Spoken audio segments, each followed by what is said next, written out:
All right, welcome back to the Honey Podcast. Today we have a special guest, Emma Blackery, and I'm Dani, and this is Celine.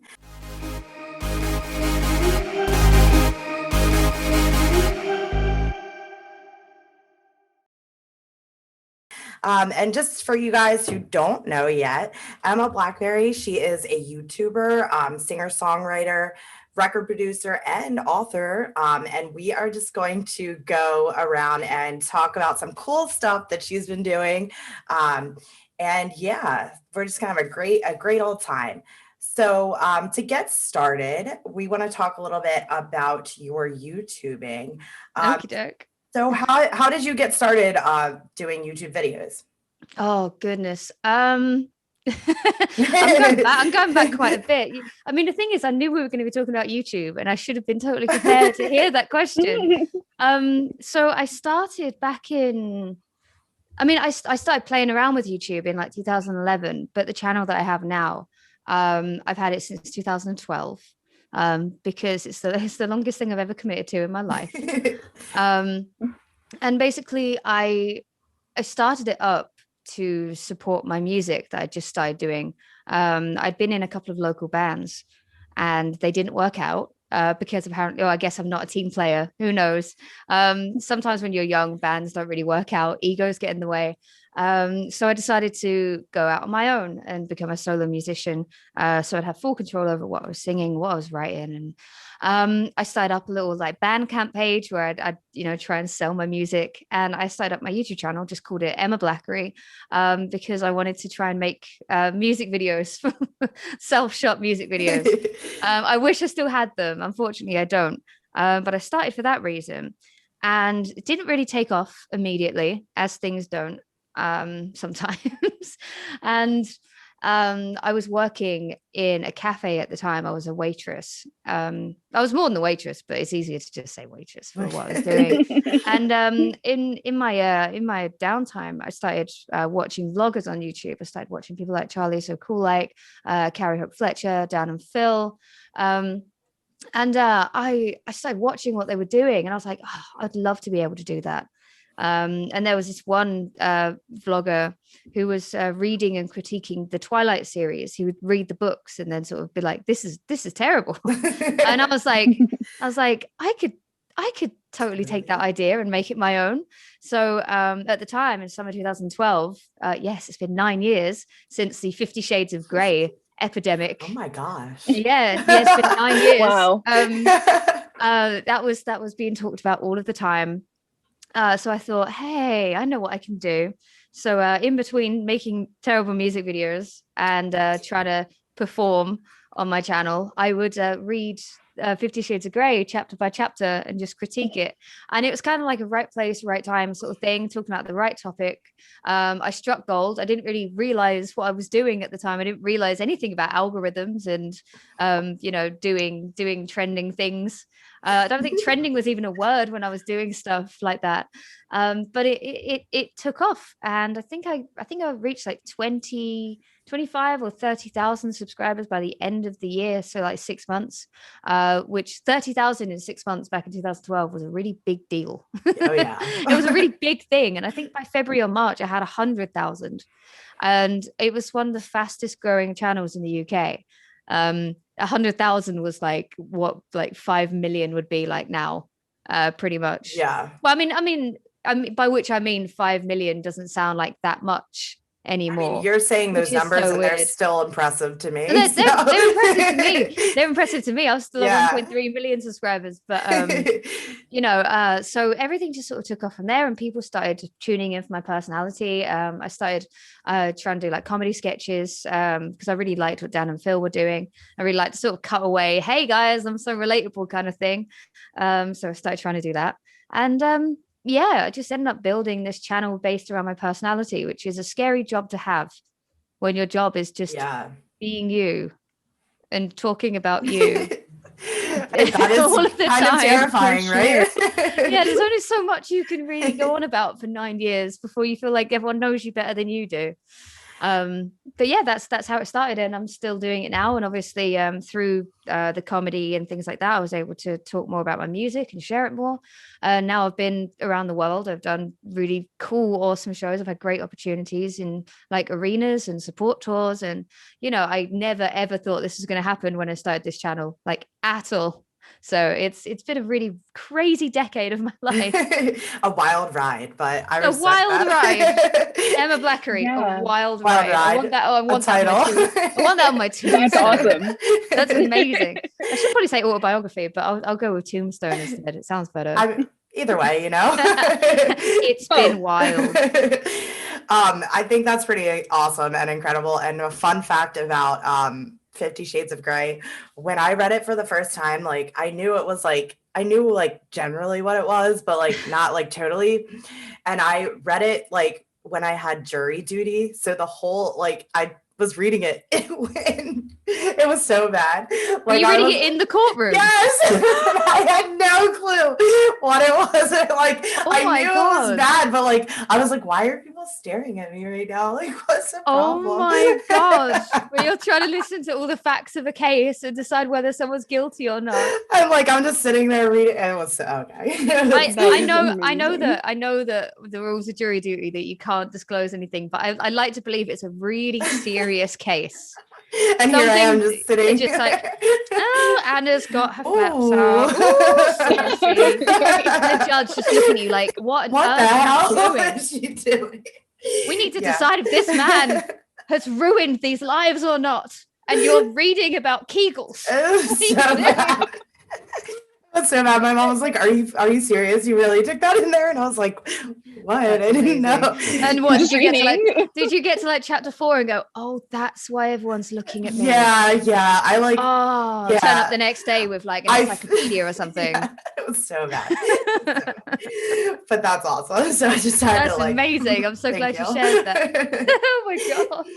So moving along.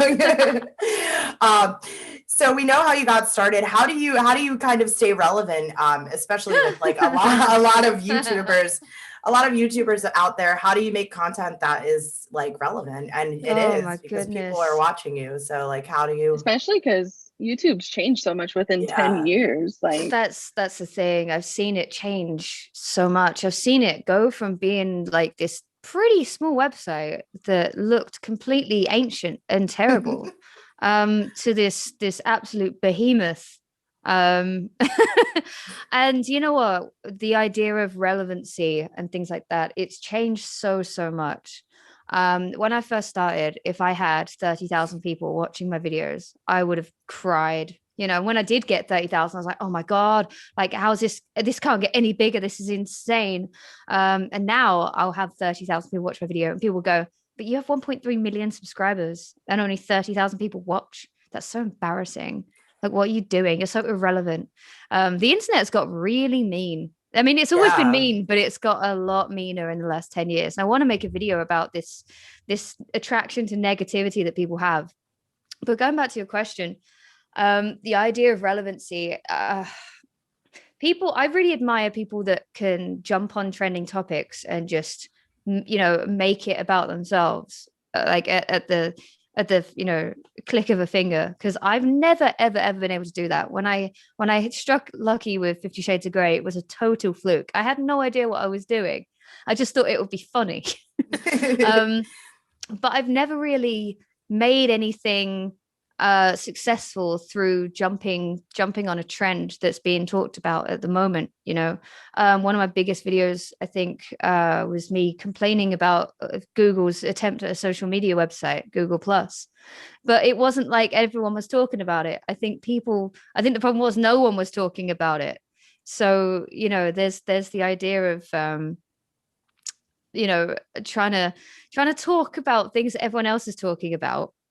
But also you can make something relevant because no one else is talking about it. So it's kind of a trick question. It's not saying you're tricking me.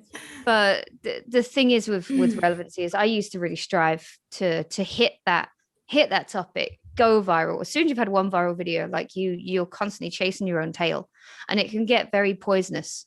in a way, because that becomes what you focus on. You focus less on, you know, just connecting with your audience one-to-one. You want your audience to get bigger, like what you have, you know, sometimes like, oh, well, I want more of this. You know, my last video got 200,000 views. I want more of this. And you sort of, yeah, you can get very distracted by it. So I would say it's less about how do you make things relevant and more just how do you maintain an audience through so long, with or without relevant content, I think, which is also hard. Yeah. Very hard. I think that is awesome, and what makes you like unique too. And that would like snowball into what I would say next is like what kind of advice you could give to YouTubers, just like being yourself basically, and like not don't start. YouTube is dead. Go to TikTok. Start on TikTok. Just use TikTok. People have gone. This is some genuine advice, right? Without, and I'm going to try and put a positive spin on it and not to be like YouTube's dead. When I first started on YouTube, the best way to get people's attention was to make like 1 or 2 minute videos. Like some vloggers used to literally make like little tag videos or like Q&As that were like 3 minutes long. And if you went over 5 minutes, everyone was like, no, too much, too long, bored.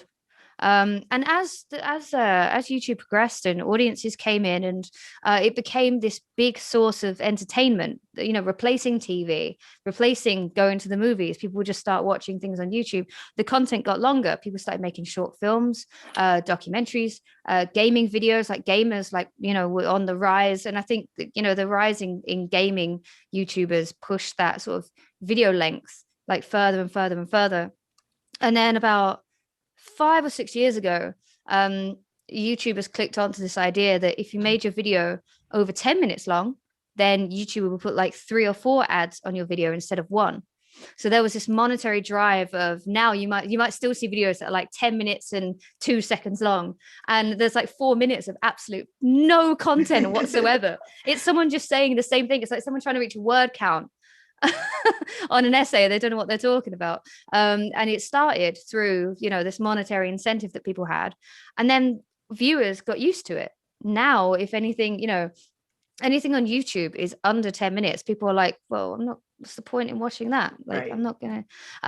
But the younger generation coming up, the old Gen Zs, you damn kids, get off my lawn.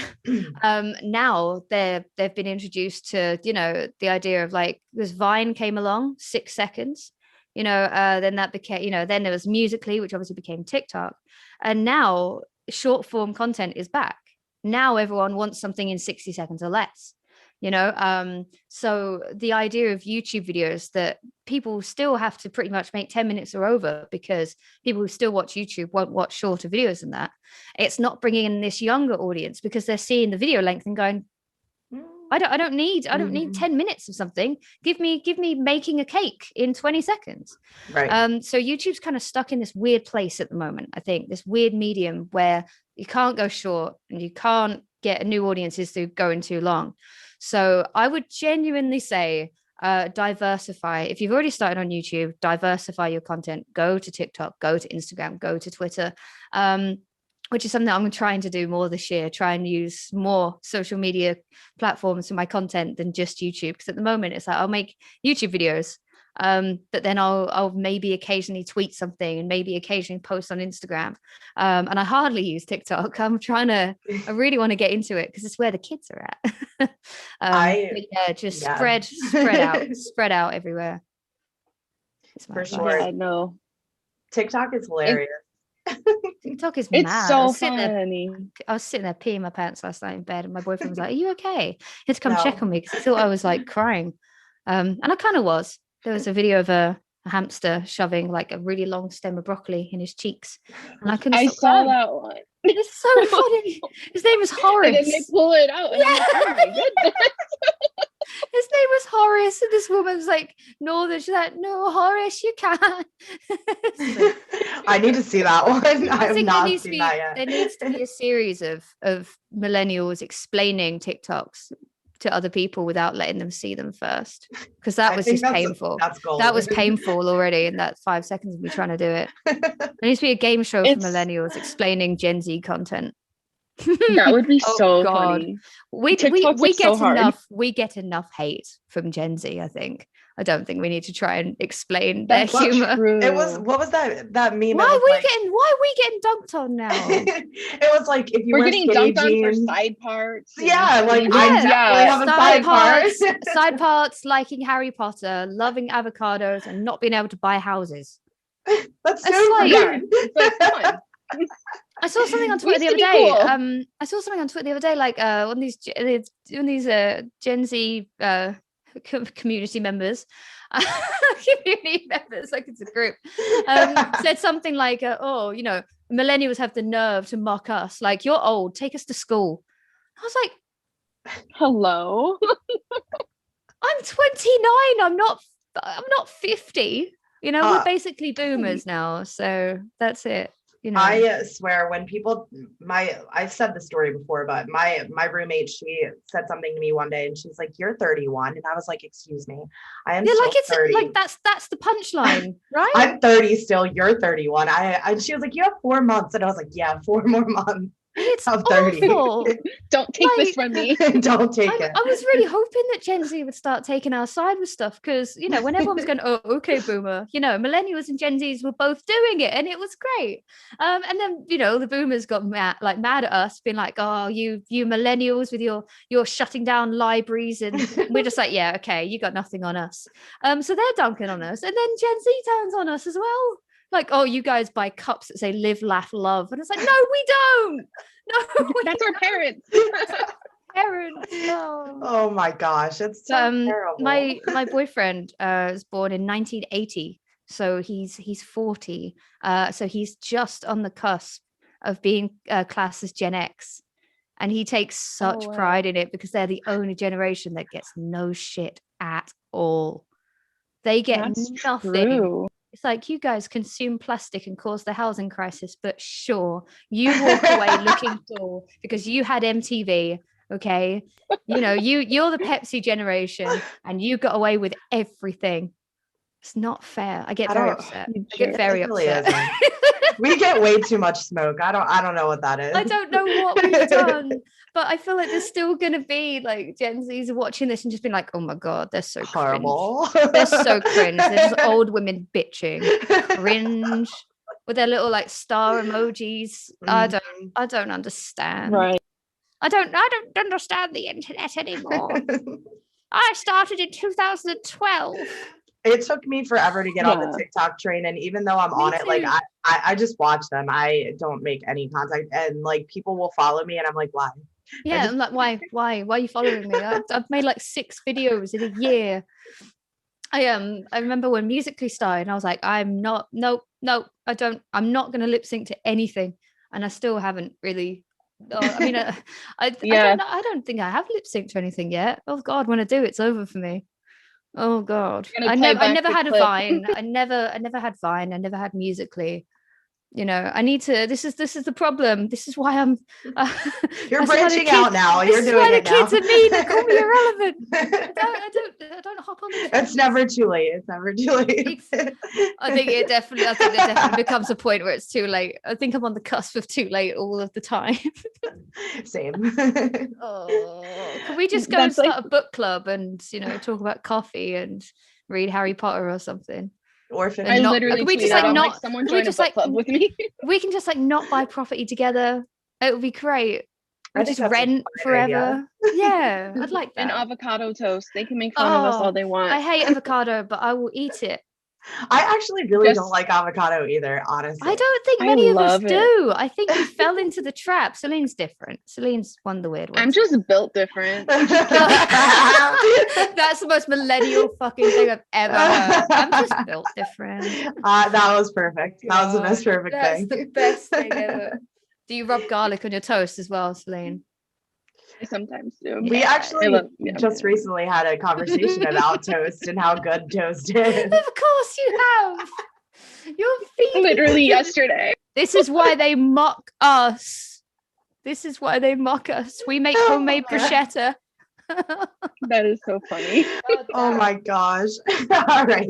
Before we move into music, I do want to mention the 10-second thing, which is something that I think Celine will enjoy as well.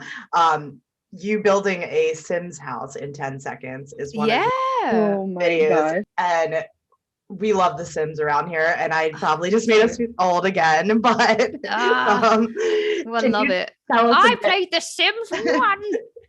Can you tell us a bit about your Sims journey and like Oh, happily. I will happily talk about The Sims. Millennial podcast. So I started playing it in the year 2000, which I feel like a lot of simmers say on YouTube. Like, I've been playing it since the year 2000. It's like, yeah, we all have. We're all millennials. Sorry, I will stop saying millennials eventually. I should stop.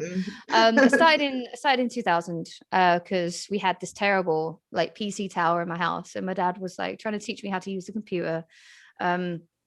Started with The Sims 1, had every expansion pack, and then moved on to The Sims 2, which was so difficult. I mean, I found Sims 1 difficult, but Sims 2, when you start putting wants and fears and terrifying. Sims 3, I played for a while, but I've never really loved The Sims 3. Everyone talks about how it's better than The Sims 4, but I think sometimes there's such thing as too much customization. And it freaked me out. I have limited brain capacity each day. If the amount that you can do on The Sims 3, like you can change the textures of countertops. I'm like, no. No, I don't need too much. I need to drown people. I need to build houses in 10 Set seconds. fires. Yeah, that'll do. I want to collect all the frogs and rocks and things. That's fine. Don't give me choices. I don't want choices. And also, like, I thought the Sims 3, like the actual Sims themselves, looked pretty freaky. So I didn't play that for much. And then the Sims 4, obviously, it came out. And I played that from the very beginning when it first came out, back when they didn't even include swimming pools, I don't think. They didn't have toddlers in the game. There was so much missing, and everyone's like, what?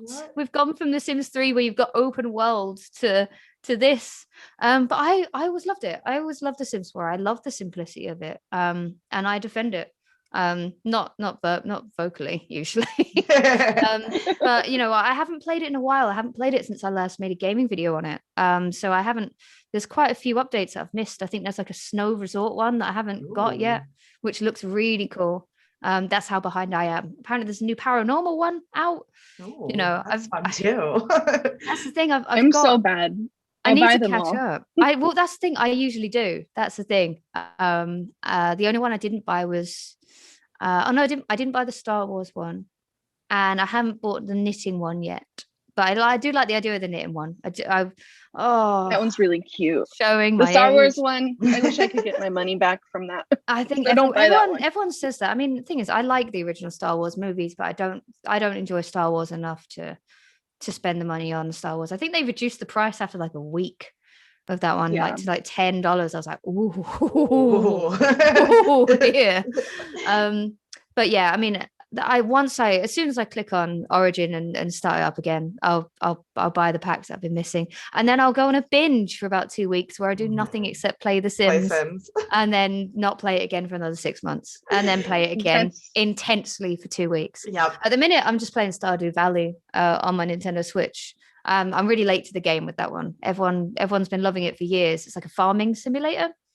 It's so fun. It really is. I tried playing it for a while. It's called Stardew Valley. And it's like Harvest Moon, but it's like 2D kind of like cartoonish pixel graphics. And I tried playing it sort of near to when it first came out, and I found it was too involved. There's too much going on. But I picked it up again, I think like a week ago, and I've already got about 35 hours on my farm. So that's not good. I go through these like hyper fixations, I swear, where I'll just do something for a week or two and nothing else matters. I can't think of anything else. I'm paralyzed. I can't do anything except just play Stardew Valley. And then I'll forget all about it for the next year. And I'm like, oh yeah, pick that up again. And then do nothing again. It's terrible. I truly thought that I was a never-ending cycle. Yeah, the only one who did that with Sims. Like, it's just like you get so involved into it. Honestly, just play it every single day for hours and hours and hours and hours, and then forget about it. And then like 6 months later, come back and be like, oh yeah, I remember that family. Oh yeah, this family that I was addicted to for weeks on end. Right. where they've got like I've seen them have kids, get married, have got them 6 different jobs. They were like my best friends, and I just discarded them. It's like Animal Crossing. I haven't played that since like last August.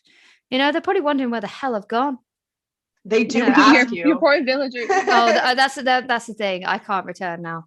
I can't face the questioning. I'm gonna have to start a whole new island. I'd rather do that than face. I just picked that back up after like a couple of months, and it was like, where have you been for 3 months? And I was like, listen, it's like, you've been counting. I know we're on an island, but get lives. Come on, man. It was worse in the game before that. You were the mayor. You were the mayor of the town, and the guilt that you'd feel for giving up on that, where Isabel has to just do all of your job for you, and then you come back and they're just like, we thought you disappeared forever, and I'm just like, sorry. I'm never coming back. I'm never coming back. They just leave your town, and you just come back to letters, and you're like, oh, you moved out. Okay. Exactly. Letters and weeds. And it's like, none of you picked up the slack while I was gone. No, you just left it to grow everywhere. Great. Why did I bother in the first place? But my dad recently started his island again, so I might have to follow suit and then do nothing else except play Animal Crossing for 2 weeks. That's what I'm in right now. That's in a new island hole. Exactly. But yes, I love The Sims, but on a sort of temporary, sort of passing basis. It's a terrible, neglectful relationship I have with them. It's not good for them emotionally, I respect it. I totally get it. All right. So moving on to our favorite part of the podcast, we're going to talk about your music career. So do you want to just give us a little background about your awesome music career and how it started? And then I got some cooler questions for you. Oh my goodness. Okay. So as I've explained, I used to be in a couple of bands locally. They were both like, well, one of them was like a pop punk band, kind of like Paramore. And that went wrong. Don't date your band members. It's a terrible idea. Don't do it. It never goes well. And then, so that ended badly. And then I was in a pop rock kind of band as well. And that ended badly because I was brought in to fill the position of the previous singer who left, because she was leading a dance troupe for like Britain's Got Talent. So she left, and then I jumped in. And everything was fine. Everything was going great. And then we went on this little writing hiatus. And then I find out via Twitter, through social media, that the old singer was back. And they were doing a gig. Oh. No one told me. Pardon? What? Yeah. I got kicked out of the band via Twitter. And that was back in 2011, 2012. So that sucked. I had a tattoo dedicated to the band. So I got that tattooed over. Had all that covered. That was horrible. But it was from that moment I was like, right, no more bands, no more being a band member. I'm going to do it myself. I'm not going to go through that again. So I started writing music on my acoustic guitar. Started using this little recording program on my PC called Audacity, which is free. I used a microphone that I think cost like 10-15 pounds, and a guitar that was badly out of tune, not set up in any way to be played. And I just recorded a couple of demos and I put them up on Bandcamp, where you can like listen or stream or buy if you want to. And it didn't really do all that well. I released my first EP on there, which I recorded with my previous drummer, who I still got on with. And then I just sort of left it for a little bit. I was like, oh, okay, this, it's going to do its thing. I was still working in the cafe. And then I started watching YouTube, as I said, and I was like, oh, this is really, really cool. And then I put my first ever camera that I still have now on a credit card. So I was like, I'm going to take a risk. It was like £600 for this camera. I was like, I'm never going to be able to pay this off. So that worked out quite well in the end, because obviously my channel started doing really well. And then about 2013, I was talking with another creator, and they were saying, well, you want to do music. You keep talking about how music is really important to you. Your YouTube channel's taken off. Why aren't you making the music that you want to make? I was like, oh my God, you're totally right. Like, I should be doing this. So I found a local producer and did my first ever EP called Distance. I released my first proper single with a proper music video called Go the Distance. And I think that peaked at #1 on the iTunes rock chart for like a day. And it was all based off the fact that I built this community on YouTube. And it was absolutely fantastic. I got to perform songs from it at Summer in the City, the YouTube convention in the UK. And next year I released my second EP, Perfect. And then after that, I got a bit deeper in the music industry. I got a manager for the first time. Had some interesting moments, some really good ones, some not so good ones. But my manager at the time then, he was managing a member of the band Busted, who were my favorite band when I was 12 years old. They were responsible for the song Year 3000. To anyone who doesn't know, it's Busted. It was not a Jonas Brothers song. It was a Busted song. I had posted them on my wall when I was 12. So he was managing a member of that band, and then Busted, they got back together after like 12 years. And I was put forward to be the support on their comeback arena tour. So I went from never doing a solo headline gig in my life to being the opening act for the arena tour for Busted at the O2 Arena, Wembley Arena. There was like Sheffield, I think, Glasgow, like all over the UK. I was suddenly playing to like 10, 15,000 people. And it was terrifying and still one of the best experiences of my entire life. Later that year, changed management and did my first ever solo headline stuff. Released a couple more EPs. One EP ended up being the front and center of an Apple iPhone reveal event, which was really weird because I wasn't told ahead of time that my face is going to be front and center for the iPhone X presentation. And then it was very weird. And then after that, I released my debut album in 2018 called Villains. And I got to tour that, go around Europe, and had a hell of a fun time with that. The album ended up getting in the top 40 in the UK. It was like, I think it got to number 24 in the album charts, which is amazing, which is still one of my biggest achievements to this day. I have a charting album, which I never would have dreamed of. I never would have dreamed of that when I started my Bandcamp account in 2012, when my songs would get like 3 plays. And it was amazing. I've had so many opportunities, through making music and, directly communicating with my fan base. And I've just finished recording my second album, which is going to be out this year. The first single from that should be out soon. Can't say a date just yet, but I know the date, but I'm just keeping it to myself so that it doesn't get jinxed in any way.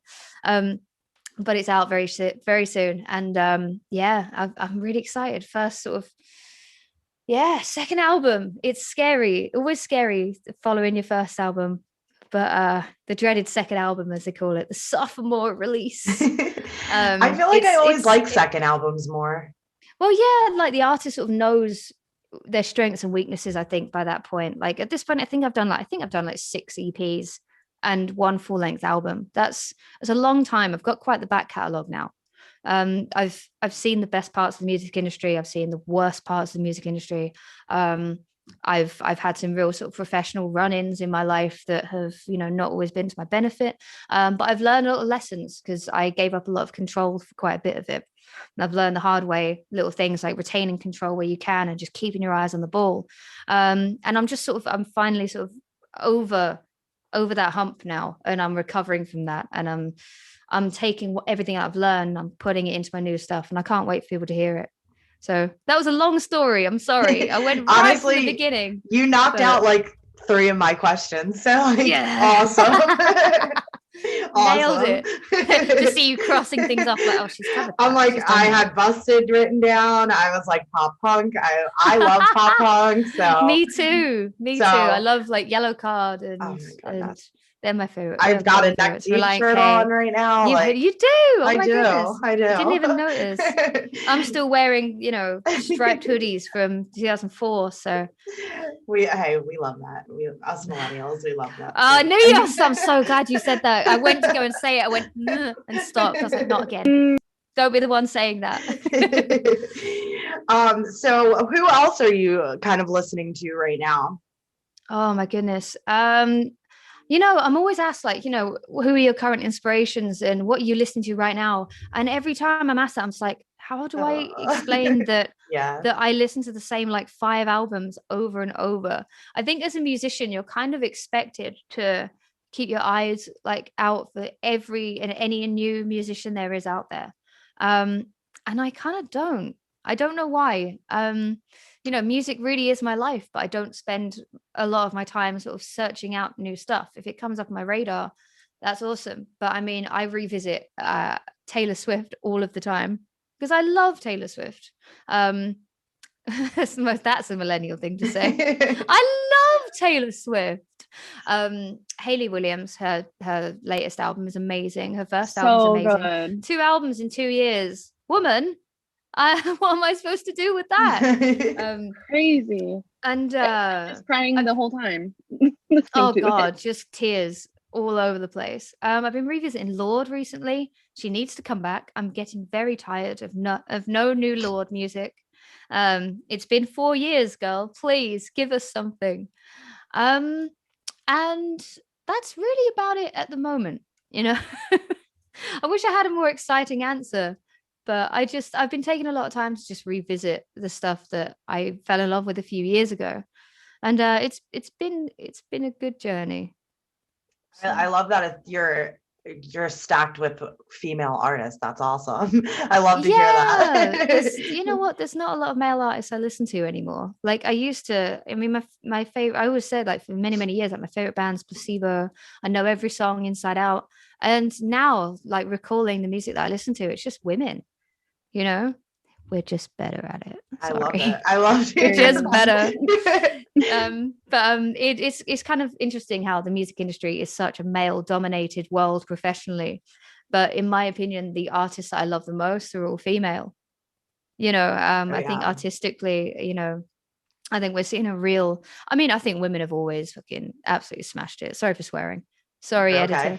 No, you can totally I think I always do. I always slip it in when I get talking about music, but I think, women have always been a real driving force creatively.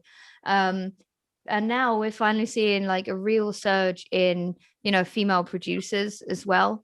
Women taking up, editing and producing and engineering. And it's awesome to see that side of the music industry being, taken into. And now I think the next step, we just need more women on boards. We need more women making executive decisions. A lot of labels, they're still just headed by men, and I'd like to see a bit more equality on that personally, because I think, how can you understand like the needs and the emotional horrible times that female artists can go through when they release new music, and suddenly their personal life gets exploited, or women who feel like they can't speak out because they're seen as bossy or over emotional or uneducated. How are you supposed to understand how women feel if you don't have women to say these things in positions of power?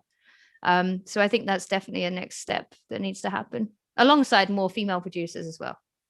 That is music to my ears, honestly. I love to hear that.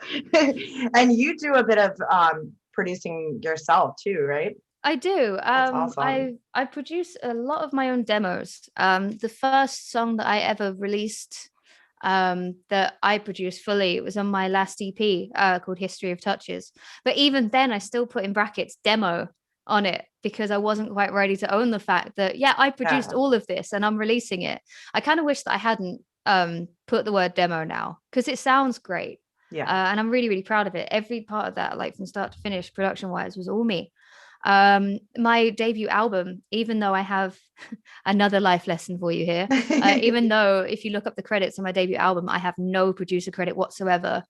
Like 8 or 9 out of those songs, you can hear some of my production stems from my demos in there. I sat and I produced them either on my laptop, or I have like iPhone apps when I'm on the go, and you can hear them in there. They're taken from those demos I had, and then that producer at the time like took them and embellished them and made them sound really great. But there was never a point where it was like, oh, Emma, because we've used your stems, like, should we agree that, you get co-producer credit? And in fact, for my single Cute Without You, I actually had to, through learning that, I had to still be the one to ask and request that I was a co-producer on my own song that I wrote and I had stems for put in. So yeah, now I have co-producer credit on what I do. The things that I do, not the things I don't do, but all the things that I make, I now insist that I am a co-producer. Or if I've done it fully, then I'm the producer. Simple as that. It's amazing how people don't step up to do the right thing. You have to still ask permission, kind of. You have to be like, oh, please, sir. Oh, please, can I have my rightful credit, please? And that's the music industry all over for you. Honestly, you have to keep your eyes on everything, because people will love to take credit for the things that you do if you're not careful. So sorry about that. I get a bit heated. Never sorry. I love it. See, that's the thing. I'm apologizing for ranting. I love it. It's just an inbuilt thing that we do. If we have an opinion that could be taken as strong and we get a bit heated about it, oh, sorry about that. Sorry. Yeah. And it's one of these things that we're taught to do, especially in the music industry. Just like, oh, I don't want to overstep any boundaries. Or can I just say something? Right. And even if you're completely fair, people would be like, oh God, she's so demanding. She's so hard to work with. She's unmanageable. It's like, not really. Just asking for a bit of fairness. Asking for what I want. Yeah. Just asking for a bit of decency, not being demanding, not doing anything wrong. So there's a lot of that. I mean, I see it. We see a lot of it on our end. So I can only imagine being like true in there. That's the thing. I mean, I know it's not just the music industry. It's just that the music industry is what I have experience in, but I'm sure it happens a lot in like media and journalism as well. You might put forward like like things to write about, like topics, and you're the one that has to put them forward. You can't just be like, right, here's my article for the week, go. It has to be like, I was thinking of writing a piece on this, and hope that the male in charge is like, yeah, okay, sure. Yes, you can write about the tampon tax in the UK. Yes, go for it. So there's a lot of it around. But like I said, it's just the music industry that I know the most about, that kind of thing. Misogyny is alive and well. Yay. All hail patriarchy. Yay. So speaking of writing, you also have a book. So can you tell us a bit about that? Because I definitely know I will go back and read it, because I'm loving your views right now. My goodness. Well, you know what? The book is called Feel Good 101, an outsider's guide to a happier life was the tagline. I was told in no uncertain terms that there had to be a tagline. I wasn't too happy with the tagline. I just wanted it to be called Feel Good 101. I wanted that title to just speak for itself. I didn't even want me on the cover of the book, because I thought that the message that I had was so powerful that it should have just been on its own. I really, really believed in it. I really believed in what I was saying, but they insisted because YouTube, your face sells copies, etc. But you know what? I get it. But basically it was based off of a YouTube series that I used to have, this self-help series that I started in 2013 when I was 21 years old. And I thought, I'm 21. I know a lot about life. I'm never wrong. I've obviously lived so much that I have the authority to tell other people how to live their lives, and it will be correct, accurate advice.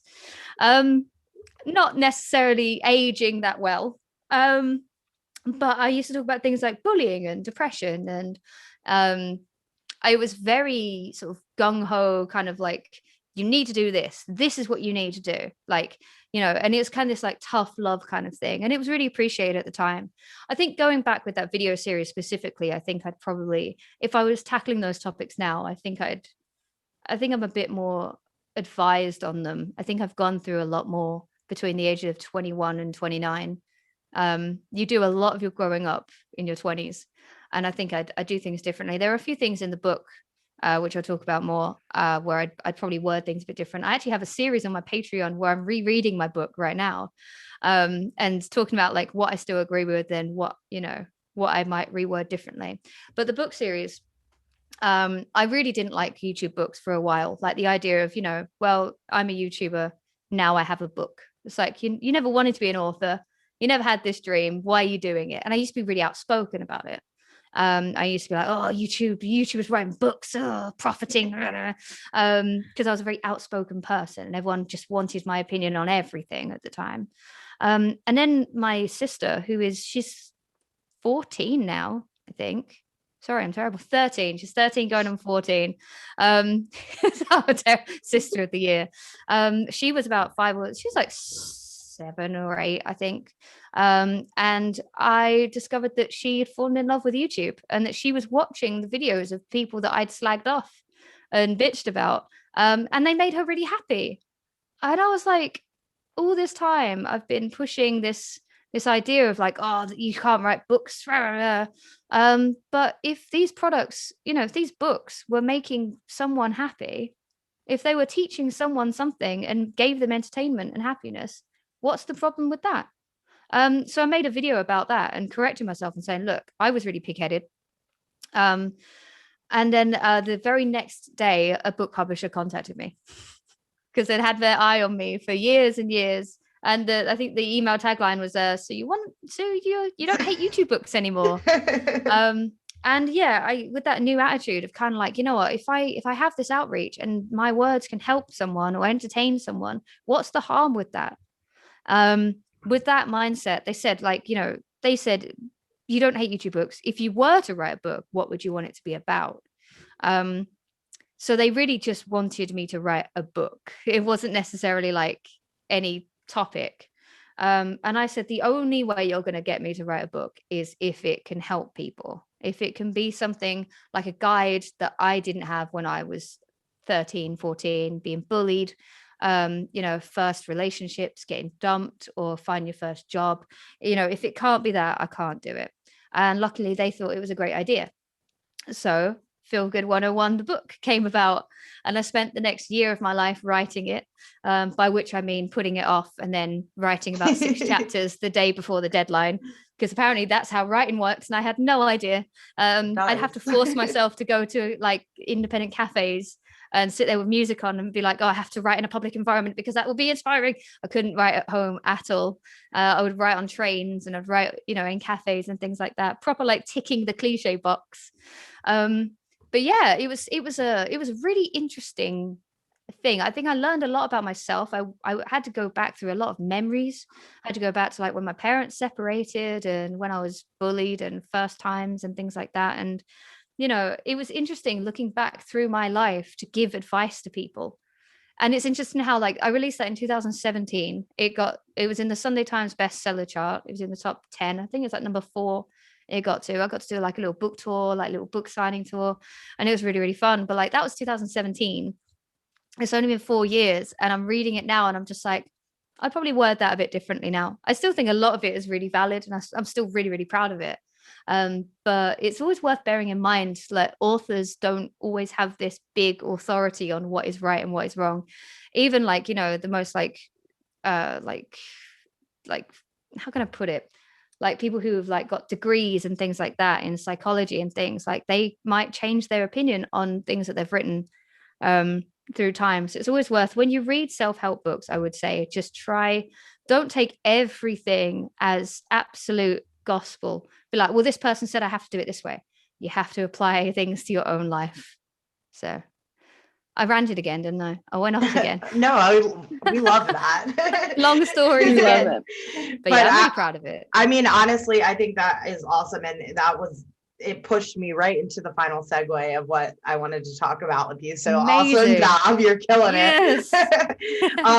But I was going to say, you do a lot of self-reflection, both like with your music and on YouTube and stuff like that. So I just kind of want to talk about the importance of that and like how I think it's awesome that you like did an entire video of you like sitting down and talking about your album and what you would do differently. And I just give us some input on that and insight on that about, like why you think that's so important. And yeah.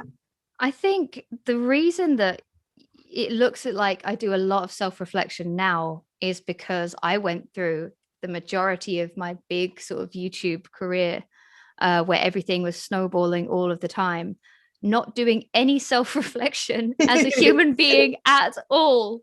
I was a very self-confident, self-assured, I'll just have to say arrogant person for a very long time. And I can say that because it's true. And I've come to sort of deal with it and accept it. I was very, very, very opinionated because I realized that, and this is something I want to talk about in a video as well. When I first started on YouTube, the videos that got the most views were the ones where I was critiquing something else or was outspoken on something else. The first video that got the sort of affirmation from my peers, like fellow YouTubers, was a video of me ranting about YouTube's algorithm. And it wasn't even the Google Plus video, it was one before that. I was very much quickly sort of told, you know, in no uncertain terms, like, you will be successful if you're outspoken and spill the tea and rant about other people. And so I did that a lot because I wanted to be celebrated. But I was finding that eventually that I was doing it at the expense of others. It got to a point where back in like 2014, 2015, if there was like YouTube drama, I would get tweets being like, what do you think of this situation? Like, people would just ask for my opinion, thinking, say something mean. And I started to realize there that, you know, I'd reached this point where I was like this big focus of negativity. You know, and people loved it. And you know what? People still love it. And that's why some of the biggest YouTube channels right now are drama channels.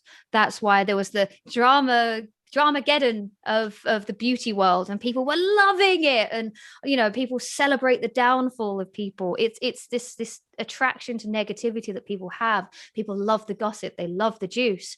But I realized that I was having a real impact on people. And when you do things that are actively negative all of the time, your mindset changes as well. If you surround yourself with negativity, you will become a negative thinking person.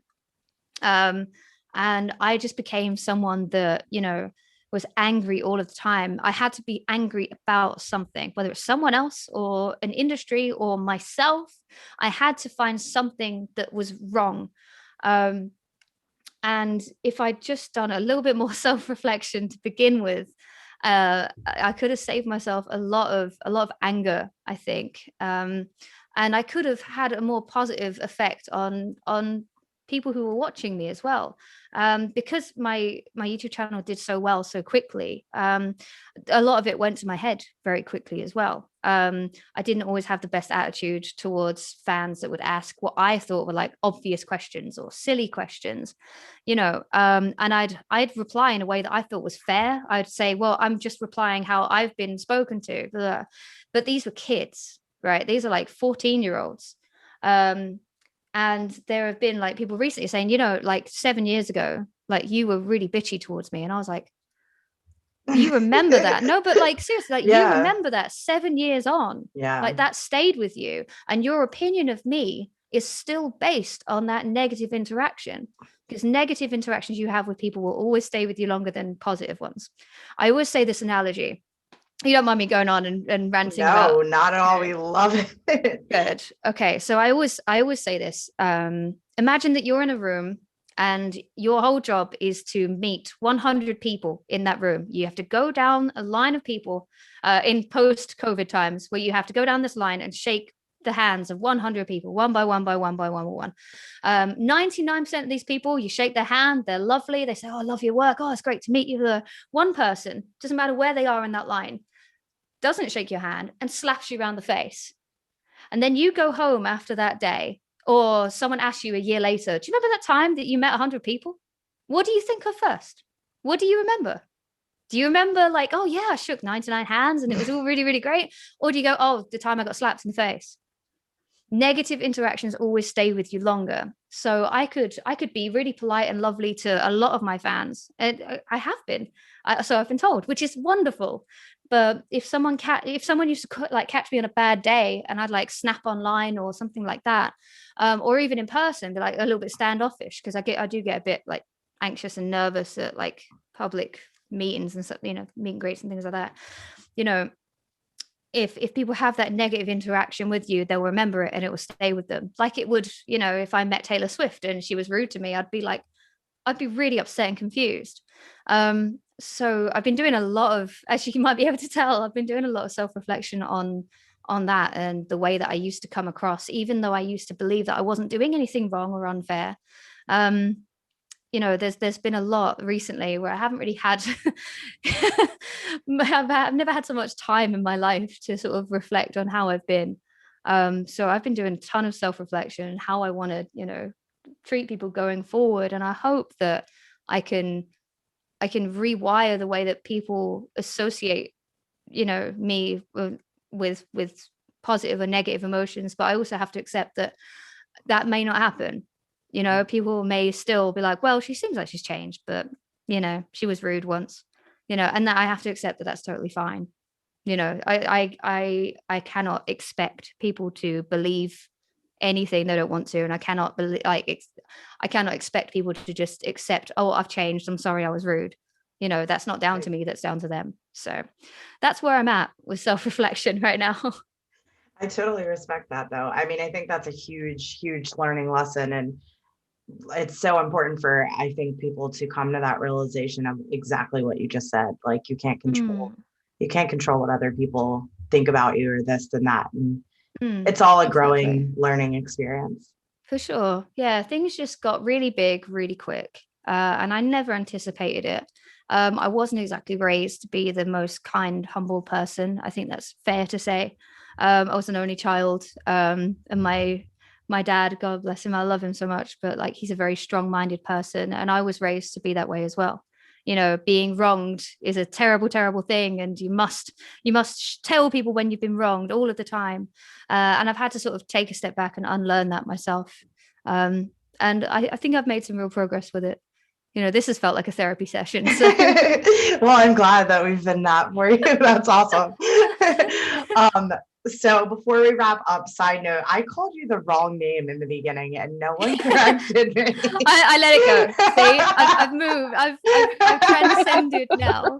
If you did that in 2013, oh man, you'd be done for. You'd be ranted about on Twitter. I was like, That's it. Okay. You'd be bitched about. But she messaged me. She's like, did I say Blackery? And I was like, yeah, you did. I did. I've had it all my life. I'm not as offended as I used to be. I'm sorry. So you can totally do it again. But you have to leave this in the video now. Yes, I mean, this is definitely gonna stay. I have to let people know that I'm okay with it because I wasn't for so long. Guys, by the way, I just want to introduce Emma Blackery, not Blackberry, like I said in the beginning, and not a person said anything. I'm sitting here and I'm like, shit. Oh, have you been shitting yourself for the last hour? Actually, like I just now realized, towards the end. Good. So like this has been so awesome and so great, and I felt so at ease this whole time. And then like when you were saying that last bit, I was like, shit. I'm glad it hasn't stayed with you for the hour though, where you're just sitting there like, oh god, no, it's just with me right now, so like that's really good. But big apologies. I'm so grateful that you are self-reflecting and you're not mad about that. You're lucky you've caught me in this stage of my life. So truly I am. I'm very grateful for that. The timing's perfect. It really is. Perfect timing. Okay. Well, do you have any other questions for us? Celine, do you have any questions you want to ask? No. You did great. Yeah. I am all talked out for someone that was asleep until 3 p.m. I think you guys have brought me to life, honestly. I love that. I'm glad really have woken me up. I feel great right now. I've had a lot of me out of my week of sleepiness.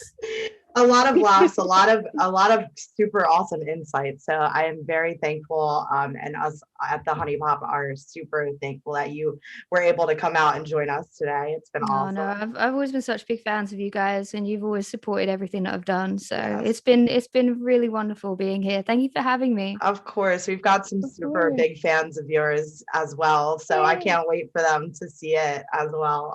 But I had a great time, and yeah, I thank you so much. And we'll of course have you back if you would I would love that. I would love to have more millennial talk. Yes. And just ranting about anything and everything. And I promise to call you the correct name. Oh, don't make promises you can't keep. Oh man, they're gonna get me for that one. Oh, it's gonna be brutal. I can't wait. But I at least can't I'm not either. gonna get you. Yes, thank you. Well, yeah, so thank you, and we'll see you guys next time.